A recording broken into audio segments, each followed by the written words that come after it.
देखिए, सीआईएसएफ की जो प्राइम रिस्पॉन्सिबिलिटी है सुरक्षा एवं संरक्षण, इसके अलावा जो मानवीय पक्ष है सीआईएसएफ का, उसको भी हम चाहते हैं और अपनी ट्रेनिंग में और अपने ड्यूटी के दौरान जब हम ब्रीफिंग करते हैं तो लोगों को इसके बारे में जानकारी देते हैं कि संवेदनशील रहें।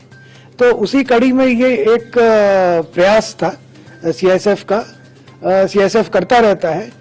उस दिन जो 18/12 को जो इंसिडेंट हुई थी, उसमें तकरीबन 3:50 में सीआईएसएफ को इंफॉर्मेशन मिली सीआईएसएफ कंट्रोल रूम से।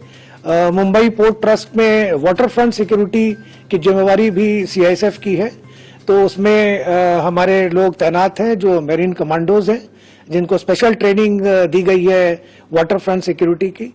तो उन्हें जैसे ही इंफॉर्मेशन मिला, वो कम से कम समय में करीब 10 मिनट में मुझे लगता है कि वो जो जहां पे इंसिडेंट हुआ था, जहां पे नीलकमल का क्रैश हुआ था और उसके बाद में रेस्क्यू ऑपरेशन भी सीआईएसएफ ने वहां पे किया, तो सीआईएसएफ पहुंच गई और हमारी टीम सबसे पहले, जिसमें सावंत, कांस्टेबल सावंत जो है वो मिलकर दो लोग थे, मिलकर उन्होंने काफी लोगों का रेस्क्यू जो है फर्स्ट स्टेज में किया। बाकी उसके बाद काफी लोग आए, navy, coast guard, marine police and local जो कुछ बोटमैन थे वो भी आए थे। बट उसके पहले सीआईएसएफ ने काफी लोगों को रेस्क्यू करके अपने बोट में रखा। फिर जेएनपीटी की भी एक बोट, तब तक आपको जानकारी होगी कि जेएनपीए जो है, जवाहरलाल नेहरू पोर्ट अथॉरिटी, वहां पे भी सीआईएसएफ की एक अलग टुकड़ी है, एक अलग यूनिट है, वहां पे भी वाटर फ्रंट सिक्योरिटी सीआईएसएफ के पास ही है।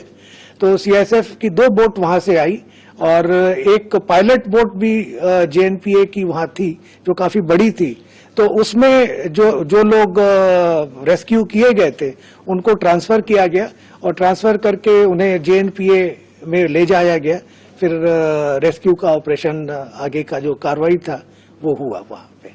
जिस तरह से ये इंसिडेंट हुआ था, क्योंकि सीआईएसएफ का रोल एक मरीन कमांडो की तरह उसमें होता है, सी एरियाज में होता है, तो पहला जो आपके ऑफिसर्स थे जिन्होंने सबसे पहले रिस्पॉन्ड किया, उनकी प्रायोरिटी क्या रही? क्योंकि बच्चे थे, बुजुर्ग थे, फॉरेनर्स भी थे उसमें। सबसे पहले जो बच्चे थे उनके ऊपर में ध्यान गया कि सबसे पहले हमें बच्चों को बचाना है, और उसके बाद बाकी जो लोग थे उनके ऊपर उनको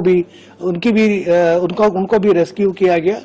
तो बच्चों को पहले एक एक करके निकाला गया था। वाटर कुछ लोगों ने इनहेल कर लिया था काफी, क्योंकि पानी पीने से यस। तो सीपीआर भी देने की जरूरत पड़ी थी क्या, और कितने लोगों को? इसमें जैसे ही ये रेस्क्यू ऑपरेशन होता गया, जिसका भी ऐसा लगा कि मतलब उसे कुछ तकलीफ है और सीपीआर देने की जरूरत है, तो हमारे मेरीन कमांडोज जो होते हैं उन्हें एक स्पेशल ट्रेनिंग सीपीआर की भी दी जाती है।